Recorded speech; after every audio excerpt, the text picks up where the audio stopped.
Orașelor în care se închid fabrici importante, mii de oameni deveniți șomeri în doar câteva zile. Protest în fața blocului care a explodat în capitală. De ce nu are nimeni curaj să repare blocul? Scandalul păcănelelor ia amploare, orașele în care le interzic. Gestul tinerilor cu datorii uriașe la păcănele. Morțile subite la tineri, fenomenul îngrijorător. Mămica de 29 de ani moartă în fața grădiniței în Botoșani. Iar cea mai frumoasă fată din lume face nuntă. Cine e bărbatul care i-a sucit mințile, aflați imediat. Ajungem și la divorțul anului în România. Ciorapii uitați de amant în dormitor, se complică povestea. Aflați totul imediat, alături de invitat special, și vreau să le mulțumesc pentru că sunt împreună cu noi în această după-amiază. Doamna ministru Ecaterina Andronescu, sărut mâine și bine ați venit! Bună ziua, vă mulțumesc pentru invitație. Și eu vă mulțumesc. Cunoscutul avocat Cătălin Crăciunescu, vă salut, bine ați venit! Mulțumesc! Domnul Cosmin Dolobanțu, președintele Federației Sindicatelor din Administrația Națională a Penitenciarilor, este împreună cu noi în studio. Vă mulțumesc pentru prezență. Medicul conferențiar universitar dr. Tudor Ciuhodaru ni se alătură chiar acum. Vă salut, domnule doctor! Și eu, domnul Corpă, și pe dumneavoastră și pe toți invitații dumneavoastră, chiar de la Iași. Doamnelor și domnilor, imaginile momentului, imagini de breaking news chiar acum.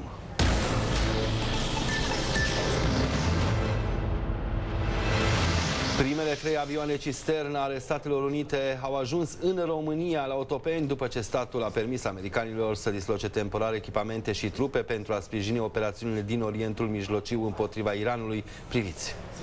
Toți ochii pe ședința PSD de la această oră. Socialdemocrații stabilesc care e poziția partidului în negocieri, votează sau nu bugetul, continuă sau nu guvernarea în forma actuală. Bianca Ogarcă e acolo, ne spune tot ce se întâmplă. Te ascultăm, Bianca. Bun găsit tuturor! De aproximativ o oră, liderii social-democrații discută în cadrul acestei ședințe interne aici, la Vila Lac, în spatele ușilor închise. Trebuie să stabilească dacă vor vota sau nu bugetul de anul acesta, în contextul în care în ultimele săptămâni au fost numeroase tensiuni în interiorul coaliției de guvernare. Cei de la Partidul Social-Democrat l-au acuzat pe premierul Ilie Bolojan că nu acordă suficientă finanțare pentru acele măsuri economice, măsuri ce au fost propuse de social-democrați și care de altfel sunt menite să vină în sprijinul românilor vulnerabili, dar și în sprijinul pensionarilor. PSD a anunțat că este hotărât să depună mai multe amendamente în acest sens la legea bugetului, care de altfel va fi dezbătută în Parlament începând de mâine. Iar în această după-amiază a venit și o reacție din partea Partidului Național Liberal. Ei bine, liberalii le-au transmis social-democraților să fie responsabili, întrucât în această perioadă vedem cum situația economică nu este una deloc bună, nu este exclus ca inflația să crească, ținând cont de ceea ce se întâmplă și pe piața carburanților. Tocmai din acest motiv, reprezentanții PNL au făcut apel la responsabilitate și le-au transmis social-democraților să respecte acordul din coaliție. Revin la tine și pentru alte informații importante pe care le-ai obținut în urmă cu puțin timp.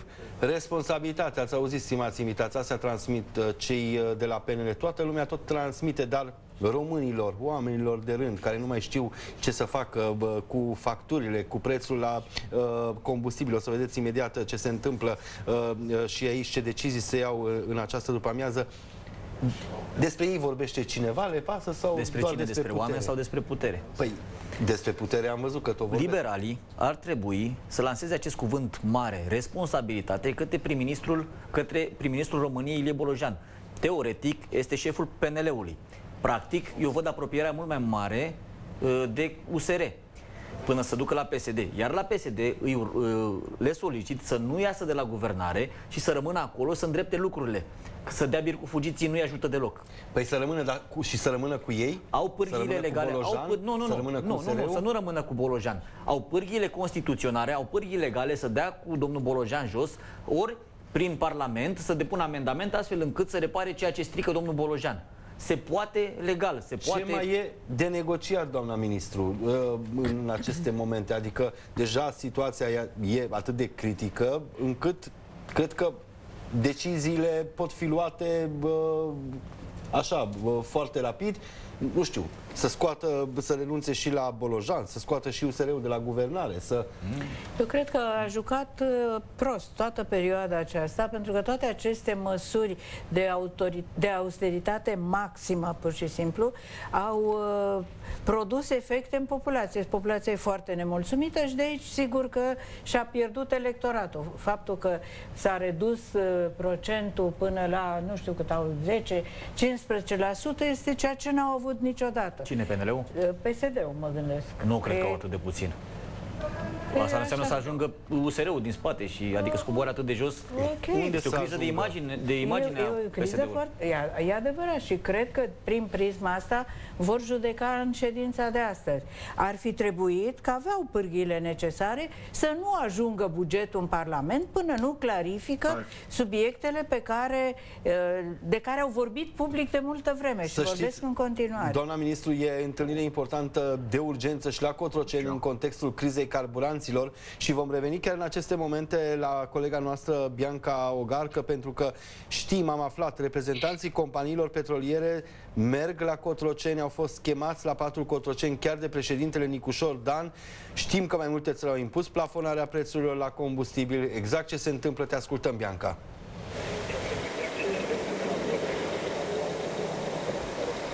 Bun găsit tuturor! O întâlnire extrem de importantă, ținând cont de ceea ce se întâmplă în momentul de față pe piața carburanților. Conducerea OMV va merge mâine dimineață la Palatul Cotroceni pentru a purta discuții cu președintele Nicușor Dan, întrucât există semnale că în prezent ar fi nevoie de intervenția șefului statului, ținând cont de faptul că la nivelul guvernului nu s-a discutat până acum de anumite măsuri care ar putea să vină în sprijinul populației, ținând cont de ceea ce se întâmplă pe piața carburanților. Mai bine zis, nu se ia în calcul o plafonare a prețurilor sau o reducere a accizelor, așa cum de altfel am observat că se întâmplă în alte țări precum Ungaria sau Croația.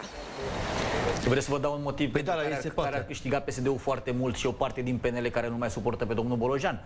Ar face acum moțiune de cenzură, ar da cu domnul Bolojan jos, ar pune plafonare pe combustibil, să vedeți cât ar câștiga la capitolul imagine acel partid care face lucrul acesta. Cum să se apere, domnule avocat, oamenii? Pentru că vedem ce se întâmplă. Uitați, Bulgaria, și o să vă dau imediat informația ce se întâmplă acolo. L-am văzut pe premierul de acolo prin benzinării. Premierul Orban din Ungaria e pe toată ziua prin benzinării și a plafonat. Bine, el are și alegeri în aprilie. Poate fi și imagine de campanie, dar ce mai contează dacă e 6 lei motorina și nu 10 lei? Premierul nostru, de ce nu face ceva? Face, uitați, președintele, premierul, e la Alej, e la Vadul Crișului, la el acasă, merge și din nou taie panglici la liceele, la spitalele și așa mai departe, care deja au fost inaugurate. Foarte bine, unde știe că nu sunt probleme, nu e huiduit și așa mai departe. Dar problemele reale, adevărate ale oamenilor? Domnule Corpoș, primul lucru care intervine atunci când prețul la combustibil este mare este acela că cererea scade. Un preț mai mic, cum este cel din Ungaria și cel din Bulgaria, nu ar face decât să continue consumul cu consecințe directe asupra prețurilor pe tot lanțul de producție și distribuție. Pentru că noi nu ne gândim și nu trebuie să ne gândim doar la prețul combustibilului pentru populație, ci industria care se bazează pe acest preț cost, care reprezintă un procent semnificativ, care va aduce scumpiri în lanț, ceea ce înseamnă că deficitul acela targetat de 6,5% nu este sustenabil. Iar această metodă, și este absolut meschin să te folosești de războiul din Golf, să spui vino repede aici și votează bugetul, că avem o problemă. Sunt convins ce minciună mai inventau dacă nu era acest război din Golf. Întârzierea aprobării bugetului este de resortul premierului, în primul rând, care nu a adunat toate partidele membre ale coaliției să le adune la masă și să înceapă această discuție, cum a spus și doamna ministru adineauri, toate aceste chestiuni de finețe, de reglaj, care sunt absolut normale și nu suntem într-un stat totalitarist să luăm la cunoștință ceea ce ne spune domnul Bolojan. Este o coaliție care trebuie să discute punctual pentru interesele politice și economice și mai ales al administrației publice locale, care a fost viciată anul trecut și de venituri și mai nou și de investiții. Dar chiar așa mergem, domnule, și imediat o să vă arăt, domnule doctor Tudor Ciuhodaru, ce se întâmplă în statele de lângă noi, dar chiar mergem la toți vecinii ca niște miloci să cumpărăm benzină, să cumpărăm mâncare, să cumpărăm, să ne facem vacanțe, să facem absolut totul, că la ei se poate, la noi nu? Corpul, dar așa au hotărât guvernanții noștri minunați. Să știți că e peregrinaj în fiecare zi în Republica Moldova. Vama de la Sculen și de la Albița este plină, pentru că aceeași benzină din România acolo costă cu vreo 2-3 lei mai puțin și știți că diferența este făcută doar pe taxe și accize. Așa că este ipocrizie maximă la domnul Bolojan, că cere el responsabilitate. Dar mă uitam și eu dacă pe responsabilitatea asta doar pentru, nu știu, pentru căței, pentru că suntem țara cu 5 vicepremieri, este Guinness Book în Uniunea Europeană. Da. Suntem țara care acordă în vremuri de criză subvenții mai importante pentru partidele politice. Suntem țara, și doamna Andronescu cred că mă da dreptate, pentru că eu întotdeauna am reprezentat pe pacienții și pe colegii mei. Bugetul sănătății scade cu 10 la peste 10%, cu 22 de miliarde. Domnul Corpoș, se scumpește benzina, se scumpesc medicamentele, au crescut TVA-ul, au lăsat 10.000 de oameni fără asigurări de sănătate. Cu asigurații au cu asalt nopțile spitale de urgență. Îl invit pe domnul Dan și pe domnul Bolojan să facă o gardă cu mine la urgență, poate departe, să vadă și el care este atmosfera la lui Ierdi și să-i întrebe și pe colegii mei, a căror gărzi sunt plătite la mai puțin de 40% din salariul normal, cât vor mai face acest lucru. Așa că responsabilitatea nu este să omori sănătatea, educația, mama cu copil în brațe, pensionarul, ci trebuie să găsești soluții în așa fel încât lucrurile să meargă mai departe, iar la nivel de economie. Nu știu cum se face.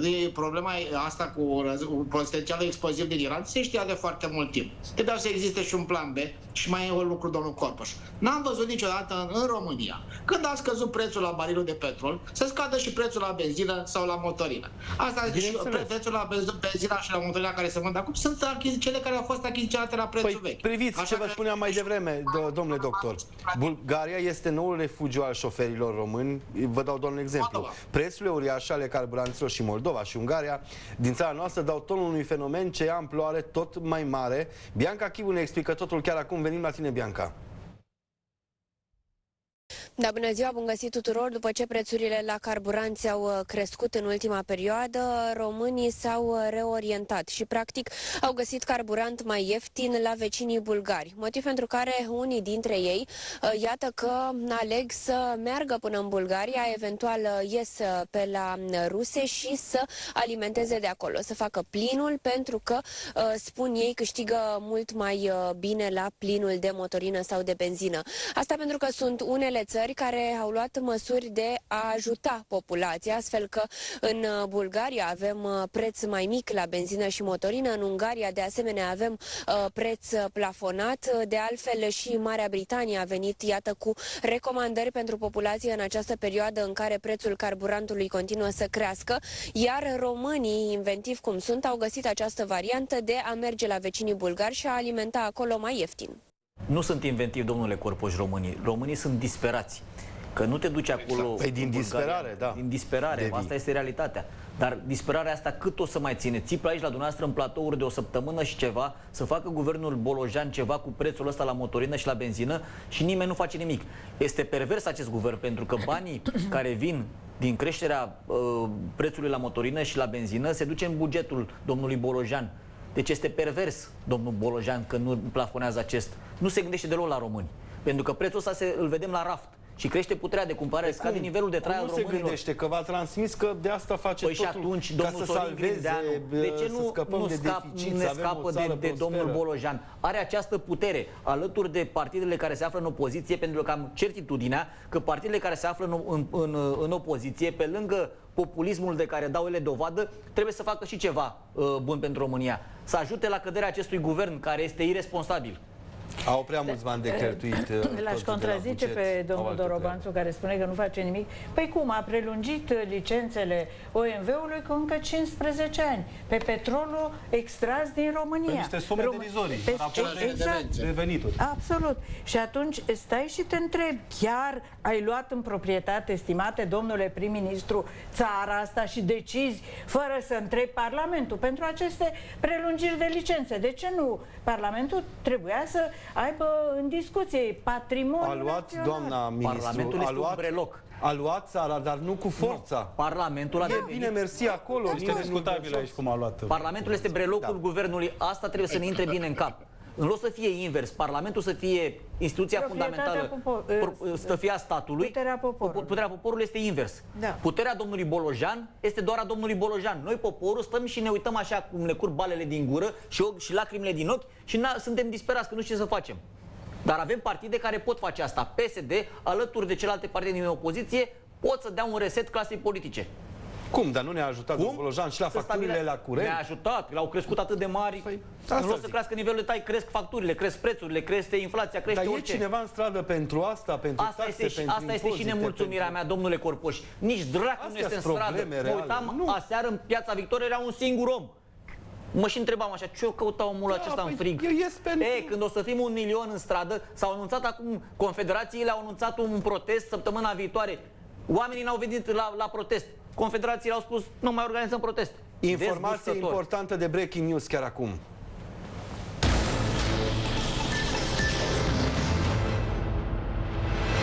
Mai multe orașe din România au decis să reducă taxele și impozitele. Vor fi oferite reduceri de impozit pentru imobilele vechi și vor fi reduse la minim impozitele pe autoturisme pentru a diminua povara fiscală asupra locuitorilor. Chiar acum, Iuliana Damian vine cu toate informațiile. Când vor, se poate, vedem acest lucru, dar nu peste tot în țară. Te ascultăm, Iuliana. Tot mai multe orașe din România reduc taxele și impozitele locale după protestele masive de la începutul anului împotriva majorării impozitelor. La Sfântul Gheorghe, consilierii locali au votat în unanimitate un proiect de hotărâre care prevede reduceri pentru clădirile vechi, iar impozitul pentru autoturisme este stabilit la nivelul minim prevăzut de lege. Și la Mehedinți s-a luat această decizie, taxele și impozitele locale fiind reduse conform ordonanței guvernului. De asemenea, la Târgu Mureș s-a aprobat reducerea impozitelor pentru autoturisme, iar la Alba Iulia, de asemenea, se acordă reduceri pentru anumite categorii de persoane, dar și pentru imobilele vechi, așa cum prevede ordonanța guvernului. Îți mulțumesc, Iuliana Damian. Vedeți, domnule avocat? Adică oamenii au ieșit în stradă acolo, pentru că vorbeam și de puterea protestelor puțin mai devreme, unde într-adevăr există mișcările astea. Păi în secuii mi-au spus, păi stați puțin, că sunteți primarul nostru, angajatul nostru, noi v-am votat, ce faceți nenorociți, că așa vi se spune de sus, păi noi murim de foame, nu se poate așa ceva. Au stat în stradă cât a fost nevoie și a venit primarul din Sfântul Gheorghe și a zis, păi stai puțin, că nu se mai poate așa. Bine, trebuie să ascult poporul, reducem. Și le-au redus. Că se poate. Redus, domnule Corpoș, însă să nu uităm și un aspect. Sunt mii de dosare în instanță cu anularea hotărârilor de consilii locale care au dus la majorarea acestor taxe. Și ce se întâmplă? Probabil, când se vor admite o parte din aceste acțiuni, atunci guvernul va fi obligat să revină la situația anterioară și să nu uităm modul în care au majorat aceste taxe, anume pe data de 23 decembrie, când oamenii se pregăteau de Crăciun, le-a pregătit și domnul Bolojan un Crăciun foarte frumos, majorându-le taxele cu până la 80%, fără niciun fel de predictibilitate fiscală, inclusiv trecând peste dorințele administrațiilor publice locale. Și această taxă a fost de fapt o sancționare a populației cu totul, fără a face această diferențiere fină pe care, iată, fi nevoit după aceste proteste să revină și să scutească clădirile mai vechi de 50 de ani, persoanele cu dizabilități, taxele auto care explodaseră la un cuantum nesuperior pentru mașini care poate nu făceau o asemenea valoare încât să cer taxe de 700-800 de lei. Practic, nivelul de predictibilitate și toate angajamentele anterioare vis-a-vis de mașini hibride, vis-a-vis de mașini de mic litraj, nu au mai contat, pentru că setea aceasta de bani, care, iată, se pare că subzistă încă până luna martie și sper să-și revină cu un buget echilibrat și să repare aceste greșeli, sunt niște măsuri luate fără niciun fel de sens, ci doar împotriva populației. Chiar că sunt împotriva populației, doamna ministru, adică nu poți să vii și așa din pix că ne-au zis de la centru, gata, ne-am aliniat cu toții, pe cum ne-a zis premierul. Da, premierul nu l-am văzut să aibă empatie pentru nimeni. Nici pentru femeile Măcar care să își cresc, schițeze. nici pentru oamenii în vârstă și așa mai departe. Nici măcar nu schițează. Asta este tipul de personalitate care, după opinia mea, n-ar avea ce căuta în fruntea guvernului unei țări într-o perioadă foarte dificilă.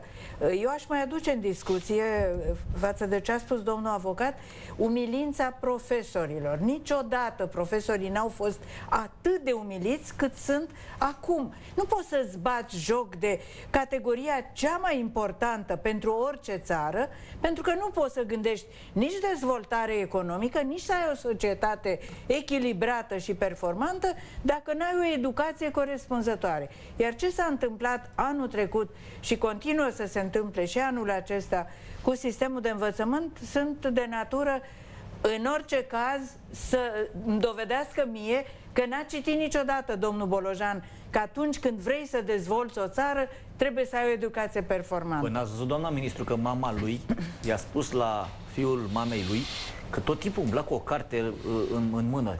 Și cartofi, cred că erau cărțile de joc. Că altfel nu mi explic Nu, de nici ce măcar cărțile de joc, că sancționează inclusiv casele de... Păi la să le sancționeze, pe la trebuie să le închidă, că sunt niște vicii. Dar, domnule, eu nu înțeleg omul ăsta care chipurile stătea cu cartea în mână tot timpul, așa cum spune mama lui, ia decizii atât de proaste.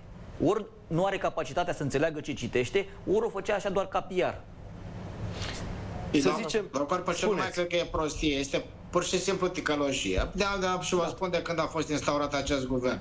Sunt două obiective majore. Pe de o parte, vinderea României pe bucăți, iar pe de altă parte, sărăcirea tuturor românilor și dintr-o stare de proprietari, de oameni care mai aveau câte un rost în această țară, să devină pierd de vară și predispuși la orice fel de sancțiune din această politică și economică. Iar domnul Corpăș, vă mai dau un exemplu pe această temă. Această politică antinațională, antiromânească, deci ai sancționat mamele copii în brațe, natalitatea este în cădere liberă. Le-ai luat pur și simplu cu asigurați, sunt femei care n-au putut să muncească pentru că au boli grave, care ajung noaptea la urgențe cu diverse complicații. Acum și acum nu am înțeles că se leagă și de concediul acela de maternitate. Tot. Și uitați-vă în Ungaria lui Victor Orban, deducerea de impozitul pe venit când ai mai mulți copii, ceea ce am propus și eu în România, deduceri fiscale pentru mama care muncește, pentru familia care muncește, pentru că asta înseamnă că îi asigură și sănătate și educație, în așa fel încât să menții supraviețuirea acestei nații. Tot ceea ce face această guvernare este să ne ucidă lent, dar sigur. Cum să supraviețuiască? Uitați-vă unde s-a ajuns. Încă o fabrică importantă anunță că se închide.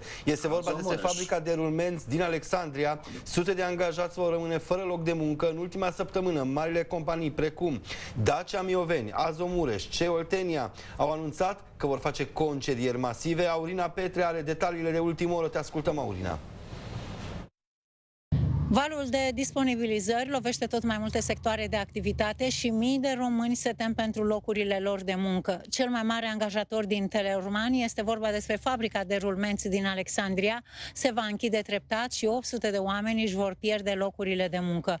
Sunt probleme și în Argeș, la Dacia Mioveni, acolo unde compania franceză a anunțat că își restrânge activitatea și își va muta producția în alte țări. 1200 de oameni ar putea rămâne pe drumuri pentru că și-ar pierde astfel locurile de muncă.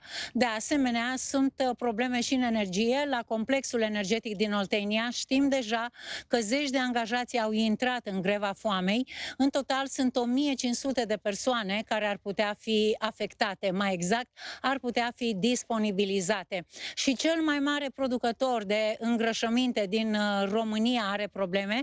Este vorba despre Azomureș, acolo unde sunt deja 600 de angajați în șomaj tehnic încă din luna ianuarie a acestui an. Dar pentru că această fabrică își va închide porțile, vor fi și victime colaterale. Mai exact, firmele care au contract cu Azomureș vor fi nevoite să-și închidă și ele porțile și în total 2500 de angajați vor fi afectați.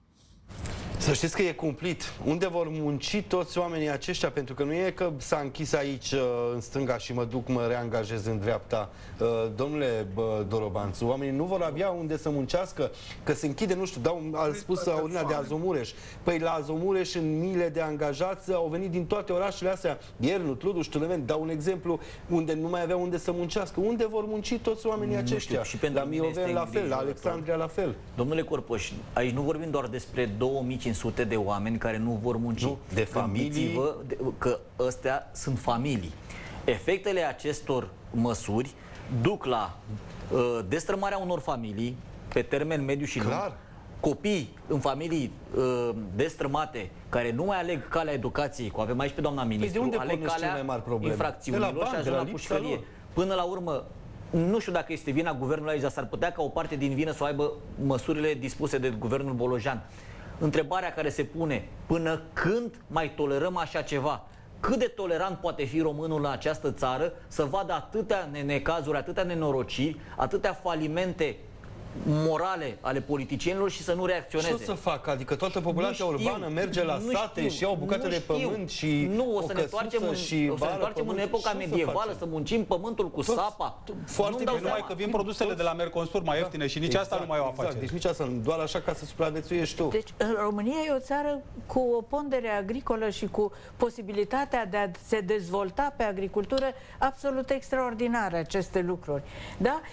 Azomureș, din cele 8 fabrici de îngrășăminte chimice pe care le-a avut România, era singura care mai producea, dar nu substanța activă, ci făcea doar condiționarea. Deja, importa substanța activă și amesteca și dădea îngrășăminte. Fermierii români plătesc cele mai mari prețuri la îngrășăminte chimice. Cum să facă față? Care și fabrica respectivă a mai rămas singura. Mai sunt niște...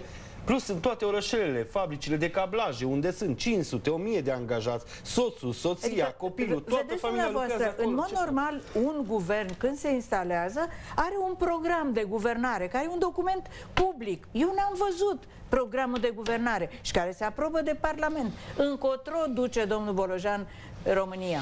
Încotro o duce. Și dacă are un program de guvernare, ar trebui să fie Biblia aia și dacă nu o respectă, ar trebui sancționat. Dar cum nu există sancțiune pentru că nu respecti programul de guvernare, domnul Bolojan și acoliții domniei sale de la USR, PNL și PSD fac ce vor. Responsabilitate le cerem și noi, că vin de la societatea civilă, sunt lideri de sindicat și măsurile astea ne afectează și pe noi. Să știți, responsabilitate. Dar știți dumneavoastră, unde nu e, nici Dumnezeu nu cere, nici românul nu se așteaptă. Pușcările sunt, dumneavoastră nu vedeți ce se întâmplă? Păi ce vreți să facem în pușcării, că nu mai avem locuri? Ziua în amiaza mare îți dă în cap. Păi îți dă în cap că nu are unde să muncească, domnule Corpuș. În cartierul bogaților, că s-au dus și au spart toate vilele, s-au dus peste ei. Ați văzut ziua în amiaza mare, să înțeleagă românul ăsta care se uită la noi. Dacă noi au unde să munci, burtica asta își cere de mâncare și te duci și dai în cap la om și îl jefuiești, îl târhărești. Cât vreți să mărim pușcăriile? Ok, facem sute de pușcării în țara asta, dar nu este soluția. Investiția în educație este singura soluție. Că din educație pleacă și medici, că l-avem aici pe domnul doctor, pleacă și în securitate, pleacă și în polițiști cinstiți, pleacă și medici. Să mai educi și copiii, că mulți își retrag copiii de la facultăți, că nu au de unde. Păi dacă nu au cu ce să le mai plătească, dacă domnul Bolojan a tăiat și de la studenți, a tăiat și de la elevi. Ce mai contează că ești bun? Domnul e supărat pe educație, asta e supărat pe oamenii deștepți, e supărat pe medici, e supărat pe toate categoriile socioprofesionale. Mai avem o problemă, scandalul păcănelilor care ia amploare, mai mulți tineri ajung să-și pună capăt zilelor pentru pierderi de zeci de mii de lei la aparate sau datorii la cămătari. Mergem la Marina Andrei, în Oltenia, acolo unde s-a luat decizia în urmă cu 2 zile la Slatina. Știți foarte bine, primul oraș în care s-a decis, gata, fără păcănele vor fi toate scoase din oraș. Te ascultăm, Marina. Bun găsit! Jocurile de noroc continuă să distrugă vieți. Un tânăr de 22 de ani din Argeș a pus capăt zilelor după ce a pierdut toți banii la păcănele. Acesta s-a împrumutat de 15.000 de lei, a pierdut întreaga sumă și a rămas cu datorii. Singura variantă de salvare pe care a găsit-o a fost să intre cu taxiul pe care îl conducea într-un stâlp, moment în care a murit pe loc. La un gest asemănător a recurs și un tânăr de 31 de ani din Giurgiu. Și acesta a căzut în patima jocurilor de noroc, s-a împrumutat la cămătar și nu a mai putut să returneze banii. Atunci a intrat cu mașina într-un cap de pod și nu a mai putut fi salvat. Ca să fie evitate astfel de tragedii, autoritățile din municipiul Slatina au interzis jocurile de noroc. Această măsură a fost adoptată cu scandal în ședința de Consiliu Local, la care au participat aproape 100 de angajați din acest domeniu. Extrem de revoltați, oamenii au încercat să determine autoritățile să renunțe la această măsură, spunând că vor rămâne pe drumuri într-o perioadă extrem de dificilă. Primarul a transmis însă că imediat după ce autorizațiile de funcționare vor expira, sălile de jocuri de noroc se vor închide. Slatina este primul oraș din țară care a interzis jocurile de noroc, dar și alte orașe au anunțat că vor să adopte această măsură. Acum, pe lângă faptul că le interzici, le scoți din oraș, mergi în foarte multe ori. Păi mergeți în București, prin sectorul 6, știți foarte bine, pe la Muncii, dau un exemplu. Păi, când deja sunt mai multe astfel de... Când e sărăcie, lumea își pune speranța în jocurile de noroc și în moaște. Păcănele decât farmacii. În păcănele și în moaște și când nu se tratează în farmacii, cum spuneți dumneavoastră. Totul până la... Nu, deci nu vorbim acum despre credință, vorbim despre... Când nu ai un nivel de trai, te rogi la Dumnezeu să se întâmple ceva bun. Nu că nu vorbesc cu păcat acum despre moaște. Când nu ai un nivel de trai, te rogi la Dumnezeu, Doamne, dăm și mie putere să fac un ban, să îmi familia. Sau dacă nu vezi că nu-ți dă Dumnezeu, te duci și joci la jocurile de noroc, să spui speranța. Îl felicit pe Mario Demețu, pe prietenul meu Mario Demețu, când o să mă duc la părinți la Craiova, o să trec pe la domnia sa, să-i strâng mâna să bea o cafea. Da, dar ați văzut ce a fost la ședința de Consiliu, că au venit 100 de angajați disperați că noi muncim 500. Să muncească în afară. Dar la destinele copiilor la care bagă la păcănele și își bagă după aia în venă. Angajații n-au nicio vină că s-au angajat. Nu furau, ei stăteau și stăteau la program pentru și ce vrei să facem acum? Să alegem între 100 de angajați și soarta câtorva mii de copii? Uitați câte sinucideri au fost doar în ultimele zile. Unul avea 3.000 de lei, altul 10.000 de lei pierdus la păcănele, au cerut de la cămătari. Uitați efectele. Disperați. Încep să tâlhărească, încep să fure, încep să se sinucidă. Astea sunt efectele. Pe și ce punem în balanță? 100 de angajați să le facă în afara orașelor, să ducă doar bogații lumii. Ați călătorit în ultima perioadă, ați fost prin alte capitale, ați fost prin jurul, nu departe. Să nu stea în capitale. În țările de lângă noi. Dar să vedeți, ați văzut ce vedeți la noi. Noi nu copiem nimic ce e bun. Dar uitați-vă în București că vedeți, sunt poze numai cu copii care stau în fața păcănelelor, în fața acelor jocuri de noroc. Ce vreți să facem de la societatea asta? Vreți copii infractori și păcănitori? Bofete, baiuritoare... Iar cei care vor să se retragă de acolo, că am studiat fenomenul acesta, nu-i lasă. Bine, nu te bagă nimeni cu forța. Da. Vă rog, domnule avocat, și apoi vine. Domnule Corboș, problema asta, decizia aceasta de la Slatina nu produce niciun efect, pentru că există online-ul. Nu-i oprește cu nimic să joace în online. Singura măsură restrictivă ar fi aceea de a plafona pe baza unui CNP al unui jucător o limită de joacă pe un an. Și nu are ce să facă, nu se sinucide dacă are 3.000 de lei pe an. E important își face și plăcerea, domnule Corbos. Că trec este cu totul altceva. Își face și plăcerea și nu face un act disperat, pentru că îngrădirea unei activități lasă loc de ilegalități. Cazinouri ilegale, acele aparate neregistrate la ANAF. Să știți că există acest flagel. Mai avem și instituția aceea, domnul avocat. Există acest flagel care se poate răspândi, însă orice fel de măsură trebuie să aibă o predictibilitate și aceasta a limitării valorii de joc pentru un jucător timp de un an de zile, cred că este singura aptă să implementeze un mecanism prin care aceste persoane, acest viciu al unor persoane vulnerabile din această perspectivă să fie limitat și să nu aibă posibilitatea. Eu cred că e o măsură bună asta pe care altul Mario Demețu. Spuneți... Nici eu nu cred că va rezolva, poate un pas, dar nu cred că va rezolva problema, exact ca și la droguri. Se cumpără online, vorbim despre adicții, problema este similară. E un pas care poate fi semnificativ, dar până la urmă cine vrea să joace, va găsi această modalitate, nu cred că depinde de... Da, dar va depune mai multe eforturi să se ducă la 40 de km în Slatina. Pentru că asta este problema. N-ai un loc de muncă, n-ai un salariu, n-ai unde să te duci, îți pui speranța în așa ceva. Iar în momentul când vorbim despre adicții, România este zero în ceea ce privește și lupta antidrog și ceea ce înseamnă tratamentul adicțiilor și mai este programul acela care lăsasem pentru sănătate mentală în Parlamentul European. Poate să mai uită cineva pe acolo, că poate îl punem și noi în practică. Așa e. E o măsură foarte bună, scuzați-mă un pic, doamna ministru, e o măsură foarte bună să intre bine în mintea primarilor. Este o măsură foarte bună asta lui Mario Demețu, nu este suficientă, dar e un pas. Corect, Da, corect. și a avut curaj să ia această Da, istorie și să știți. Merită apreciat pentru lucrul acesta. Dar eu mai mă uit că majoritatea celor care ajung în situații de acestea limită sunt adolescenți sau oameni tineri.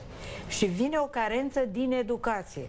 Și constat din ce în ce mai frecvent lucrul acesta.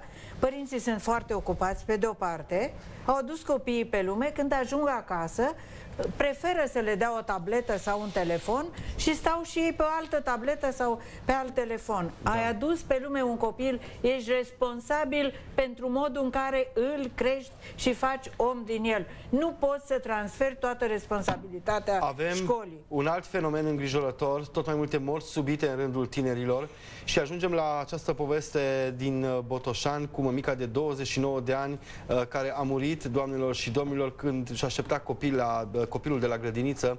Oamenii spun că ar fi ceva moștenit, pentru că în urmă cu câțiva ani o soră de ei a murit în aceleași condiții, însă nimeni nu știa nici măcar ea că ar suferi de ceva. Antonia Ispas are detaliile, te ascultăm, Antonia. Moartea tinerei mămici din Botoșani a șocat pe toată lumea, pe toți cei care o cunoșteau. Se dusese la grădiniță să-și ia copilașul pe care îl creștea singură. Avea doar 29 de ani. Vorbea la telefon cu o cunoștință în momentul în care s-a produs tragedia. Interlocutorul și-a dat seama că s-a întâmplat ceva în momentul în care pur și simplu conversația s-a întrerupt brusc, iar în momentul în care a încercat să sune din nou, martorii de la fața locului i-au spus că Lia este moartă.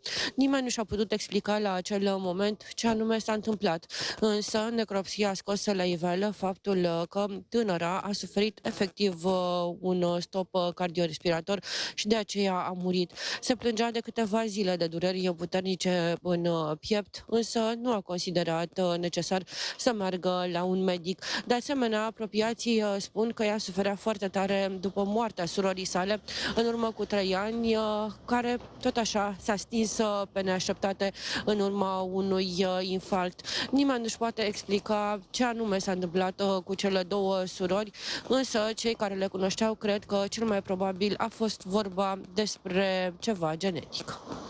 Ce se întâmplă, domnule doctor? Da, avem acest caz, dar avem atât de multe în țară, tineri care pur și simplu la unii nici nu găsești, să-ți dai seama care e cauza și mor la 15, 20, iată, 30 de ani. Da, și știți că aceste cazuri sunt din ce în ce mai frecvente la tineri și vorbesc că am tratat pacienți cu infarct miocardic acut sau cu accident vascular cerebral la 30-40 de ani. Domnul Corporul, noi avem o problemă de sistem care ține de la educația pentru sănătate până la diagnostic precoce și accesibilitatea serviciilor medicale. Pentru că nu mă poate convinge nimeni că cineva care a avut antecedente în familie de boli cardiovasculare, care a avut simptome cu urmă cu 3 zile înainte cu durerile acelea toracice, care erau deja un semnal de alarmă, și vă reamintesc că pe lângă acea durere toracică precordială, cu caracter de gheară, constricție, ce iradiază număr, mai sunt și alte categorii de simptome care dor. Dor este un acronim. Digestive, o durere epigastrică pe care o punem pe seama alimentației sau abuz etanolic, poate fi vorba de infarct. Cele osteoarticulare, că ne doare gâtul, că ne doare spatele, ne doare între omoplați, poate iarăși vor fi semnele unui infarct. Iar cele respiratorii... Marea problemă... Domnule doctor, dacă nu ai acces la sănătate, nu ai educație, se întâmplă și aceste cazuri tale. Iar Norvegia, în care l-am propus, a redus cu 80% prin screening modalitatea evitabilă în bolile cardiovasculare, dar noi nu facem nimic. Trăim vremuri în care creierul uman este supus asediului, sănătatea mentală devine o problemă globală, de aceea totul începe cu prevenția și cu alimentația, o spune profesorul Vlad Ciurea, pe care îl ascultăm acum. În alimentația română trebuie să existe în primul rând peștele, care totuși îl avem, totuși mai există râuri curate și avem pește, am văzut undițar de pește de captură, foarte frumos pește. Al doilea sunt peștele marin, mai greu de avut proaspăt, dar oricum pește marin, foarte bun, pentru că au niște substanțe numiți acizi grași nesaturați. Sunt fantastici pentru celula nervoasă, pentru creier. Nu mă refer la burtică, nu mă refer la ficat, mă refer la creier. Deci dintr-o dată. Apoi, carnea de curcan e cea mai puțin calorică. Mă scuzați, în condițiile actuale, mai ales după devii puțin mai matur, matur, peste 50 de ani, carnea de porc, de vită, treptat trebuie să îndepărtate. Proteina de carne. N-am spus să nu gustați, n-am spus că nu sunt sărbători. Puțin îndepărtată, atenție. Toate fructele, toate legumele sunt minunate. Și toate acestea duc la acest regim verde. Toată lumea vorbește de verde. Mâncați verde. Da, și pentru creier este minunat că intră aceste lucruri verzi. Toate semințele, toate, și pentru creier dovleacul este minunat, au niște substanțe mici care se numesc oligoelemente, de care citim pe la farmacii, care zinc, magnez, toate astea duc la procesarea fenomenelor de la nivel sinaptic în creierul uman. Și peste toate acestea vin și lucruri care le are românul în grădină. Usturoiul e foarte interesant. Ce proprietăți are? De toate. În primul rând că este anticancerigen, este antitoxic, este antioxidant. Dar pe vremuri la țară, întrebați și eu, și dumneavoastră ați văzut, oamenii mergeau la sapă, la tot, la coasă și mâncau ceva dimineața, luau și un cățel de usturoi. Nu un cățel de mână, un cățel de usturoi. Și așa era. De ce știa? Deci asta se știe din vechime. De ce poporul ales tot timpul mănâncă usturoi? Pentru că știu că este antiateromatos, curăță vasele, favorizează procesele cerebrale, deci usturoi este benefic. Și avem usturoi în țară. Deci este foarte interesant ca și aliment. Nu spun să mănânci continuu, mai ales la serviciu, pentru că s-ar goli casă. N-ai mai avea niciun coleg. Dar, acasă se poate mânca acest lucru. Și țăranul propriu zis, a mâncat și va mânca tot timpul acest usturoi atât de benefic pentru organism. Nucile, că se spune că seamănă, chiar cu creierul. este formidabil. Da? Este minunat. Nucile sunt foarte bune și am spus toate semințele, fructele de pădure, afinele, când eram copil, afinele, murele, sunt minunate pentru creier. Au toate substanțele bune și antioxidanții care avem nevoie. Cel mai formidabil aliment ca și fruct care se cunoaște în literatură, se spune că este avocado, care are tot ce îi trebuie, dar noi nu-l avem în țară, îl importăm, e mai greu. Rodia este minunată când importăm, deci, dar să fie cât mai proaspete posibile. Avem, doamnelor și domnilor, chiar acum noi dezvăluiri despre divorțul dintre dansatorii Andreea Popescu și Rareș Cojoc. Presa tabloidă scrie că Andreea și-ar fi înșelat soțul cu fotbalistul Dan Alexa.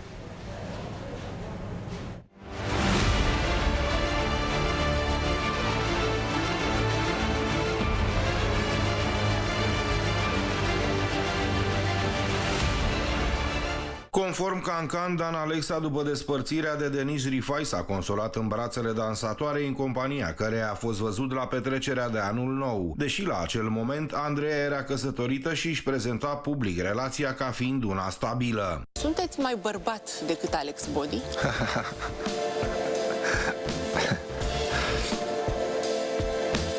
De altfel, unele semnale cu privire la o posibilă relație a Andreei Popescu cu un alt bărbat chiar la domiciliul conjugal îi apăruseră lui Rareș Cojoc când a găsit în șifonier obiecte de îmbrăcăminte pe care nu le-a recunoscut.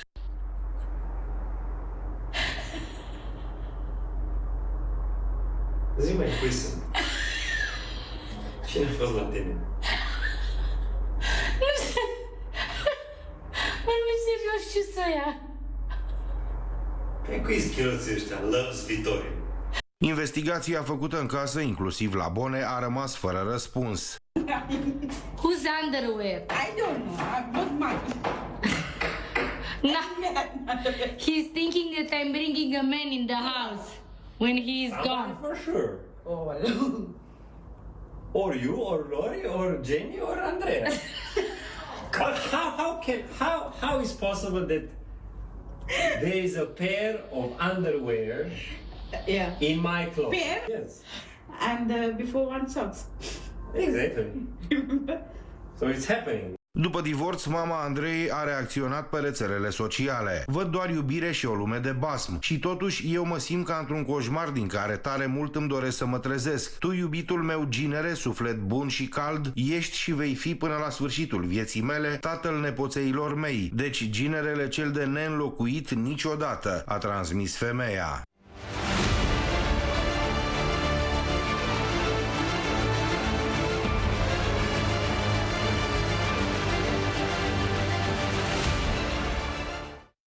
Acum o veste care rupe inimile multor bărbați vine de la cea mai frumoasă fată din lume. Tânăra a anunțat că se căsătorește. Nicoleta Ene are toate detaliile. Te ascultăm, Nicoleta. Bun găsit tuturor! La 24 de ani, fotomodelul din Franța, Tilan Blondeau, a acceptat inelul de Logodna, o bijuterie cu diamante estimată la aproximativ 40.000 de euro. Alesul este prietenul ei din copilărie, un DJ din Paris. Cererea oficială a avut loc într-un cadru spectaculos la malul Mării Egee din Grecia. Cei doi se cunosc de foarte mult timp, iar relația lor